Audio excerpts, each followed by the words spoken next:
জোর করে তার সামনে নামাজের জন্য ইমামতির মুসল্লা দাঁড় করায় দিচ্ছে। যেই কথা সেই কাজ, মুরব্বি তাকবীর বেঁধে নামাজের জন্য নিয়াত বাঁধলেন, তেলাওয়াত শুরু করলেন, লম্বা তেলাওয়াত করলেন, রুকুর মধ্যে চলে গেলেন। উলামায়ে কেরাম রুকুর মধ্যে চলে গেছেন। রুকু তো গেছে, আর রুকু থেকে ওঠার কোনো খবর নাই। জোরে কইবেন না সুবহানাল্লাহ।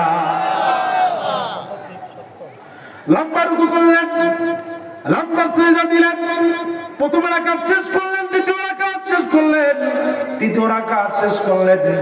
লম্বা নামাজ সালাম ফিরানোর পরে মুরব্বিরা জিজ্ঞেস করলেন, বাবাজি গো, এত লম্বা নামাজ, মাগরিবের নামাজ তো শর্ট হওয়ার কথা, আপনি এত বড় লম্বা নামাজ কেন পড়লেন গো বাবাজি, জানতে চাই।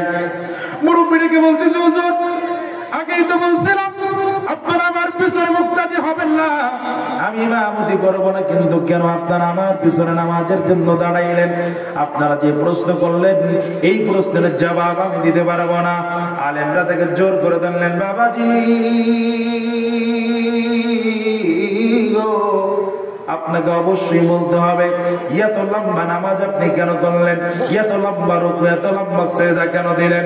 মুরব্বিকে বলতেছে, রে বাবা, আমি যখন রুকুর মধ্যে চলে যাই, রুকুতে যাওয়ার পরে যখন রুকুর তাসবিহগুলো পড়ি, সুবহান রাব্বিয়াল আযীম পড়তে পড়তে পড়তে পড়তে যতক্ষণ পর্যন্ত আমার আল্লাহ আমাকে ইলহামের মাধ্যমে খবর না জানায়, রে গোলাম তোমার রুকু আমি আল্লাহ কবুল করি নাই, ততক্ষণ পর্যন্ত আমি রুকু থেকে মাথা উপরে উঠাই না। বাবারে আমার, বন্ধুরে আমার, মুরব্বি ডেকে বলতে চাইলে, ও হুজুর শুনো, আমি যখন সিজদার মধ্যে চলে যাই, আমার রব যতক্ষণ পর্যন্ত আমার মন না বলে, আমার মন না সায়দা, আমার আল্লাহ আমার সিজদা কবুল করে নাই, ততক্ষণ পর্যন্ত আমি সিজদা থেকে মাথাটা উপরে জাগাই না। চিৎকার করে বলেন না সুবহানাল্লাহ। ও তুই পড়লি নামাজ, ধরলি নামাজ, সারা জীবন ভর নামাজ, হইল না রে তোর নামাজের, লইলি না খবর, নামাজ হইল না রে তোর নামাজের, লইলি না খবর। ঠিক না? এক আল্লাহর ওলি, ওনার এক ভক্ত, দেখবেন অনেক সময় ভাতের সাথে ডাইল উঁচু হয়, কথা বল না কেন, আছে না, আছে না, আছে না?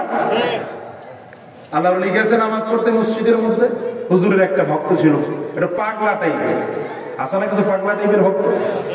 নামাজ পড়ে মানুষ কোন দিক ফিরা, পূব দিক ফিরা, কথা পায় না, কোন দিক ফিরা, পশ্চিম দিক ফিরা, সবাই নামাজ পড়তেছে, হুজুরে নামাজ পড়তেছে। ওই যে হুজুরের পাগলা হঠাৎ করে নামাজের মধ্যে চেহারা ঘুরে পূব দিকে দিয়ে দিচ্ছে। নামাজ শেষ, পাগল মানুষ তো জিজ্ঞেস করতে, তুমি পূব দিকে ফিরলা কেন? আমারে কি জিগাইবেন, ইমাম সাহেবের জিগান, বুঝলেন না? কারে জিগাইব? ইমাম সাহেবের জিগান। এখন সবাই পড়ছে বিপদে, ইমাম সাহেবের কি জিগান, হ্যাঁ কারে জিগান। সর্বশেষ জিজ্ঞেস করছে, ইমাম সাহেব কাহিনী, ভুলটা আমার, নামাজের মধ্যে আমার মনোযোগ নষ্ট হয়ে বাড়ির দিকে মন গেছে গা। এই দুনিয়ার কেউ খবর পায় নাই, ওই পাগলা খবর পাইছে। এটা হচ্ছে আল্লাহওয়ালা বুজুর্গ বান্দাদের তাকওয়া। কথা বলেন ঠিক কিনা? এই জন্য তো বলি, ওতে পড়লি নামাজ, ধরলি নামাজ, সারা জীবন ভর নামাজ, হইল না রে তোর নামাজের, লইলি না খবর, নামাজ হইল না রে তোর নামাজের, লইলি না খবর। ঠিক কিনা?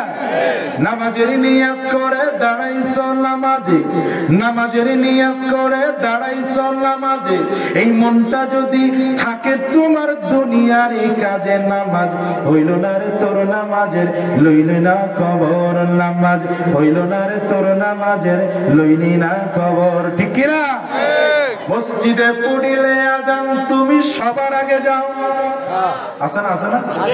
মসজিদে পড়িলে আজান তুমি সবার আগে যাও, ওরে নামাজ শেষে বাইরে এসে সুদের টাকা খাও, নামাজ কথা কয় না, কথা কয় না, ওরে নামাজ শেষে বাইরে এসে সুদের টাকা খাও, নামাজ হইল না রে তোর নামাজের, লইলি না খবর, নামাজ হইল না রে তোর নামাজের, লইলি না খবর। ঠিক কিনা? এজন্য নামাজ হবে আল্লাহর জন্য। কার জন্য? জোরে বলেন না, কার জন্য? এজন্য কোয়ান্টিটি না কোয়ালিটি লক্ষ্য। কয় রাকাত পড়ছে এটা বিষয় না, নামাজটা কত সুন্দর হয়েছে এইটা হচ্ছে মূল বিষয়। কথা কোন ঠিক কিনা?